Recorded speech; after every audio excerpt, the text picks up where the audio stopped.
एक बार ओशो की एक बुक पढ़ी थी मैंने। कहना था कि हमारे इंडिया में जैसे जैसे मतलब भारत में स्पिरिचुअल वर्क लोग करते जाते हैं, है ना, आगे बढ़ते जाते हैं अपनी लाइफ में, स्पिरिचुअल ग्रोथ करते रहते हैं, तो धीरे धीरे ना सभाएं बढ़ना शुरू हो जाती हैं। यानी कि कोई गुरु बैठा है और उसके आगे बहुत सारे सुनने के लिए बैठे हैं, प्रवचन सुनने के लिए बैठे हैं। तो धीरे धीरे करके ना इस तरह की भीड़ बहुत दिखती है।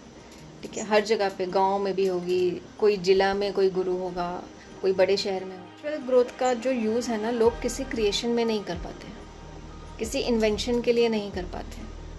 ठीक है, बट उनका कहना था कि वेस्ट में भी इस तरह के स्पिरिचुअली अच्छे लेवल वाले लोग थे। स्पिरिचुअल जो कॉन्शियसनेस था उनका बहुत हाई लेवल का था, but they don't choose the path of कि उनको गुरु ही बनना था, या उन्होंने लाइफ कोच ही बनना था, या उन्होंने ये चीज़ें सिखानी ही थी लोगों की। They choose the path of creation, invention. जैसे कि टेस्ला का अगर नाम सुना हो, तो he was highly spiritual person and he use that wisdom, जो भी उसकी इंट्यूटिव पावर थी, उसकी विजडम थी, उसने कुछ क्रिएट करने में उसको यूज़ किया। सिमिलरली एक और साइंटिस्ट थे स्टीवन हॉकिंस करके, अगर देखो तो he was physically disabled person. ठीक है, but he also created such theories, he also invented such research and provide such wisdom about the universe.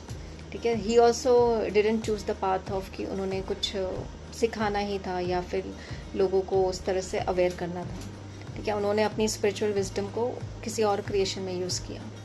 ठीक है, तो इट इज़ जब हमारा मैस्कुलाइन फेमिनाइन बैलेंस है, ठीक है, और डिवाइन एनर्जी भी हमें अब अच्छे से फ्लो कर रही है। ठीक है, हम एक लव की स्टेट में आ, उस स्टेट पे जो क्रिएशन होगा, जो इन्वेंशन होगा, ठीक है, वो वर्ल्ड के लिए कुछ बेटर ही लेकर आएगा, लोगों के लिए, सोसाइटी।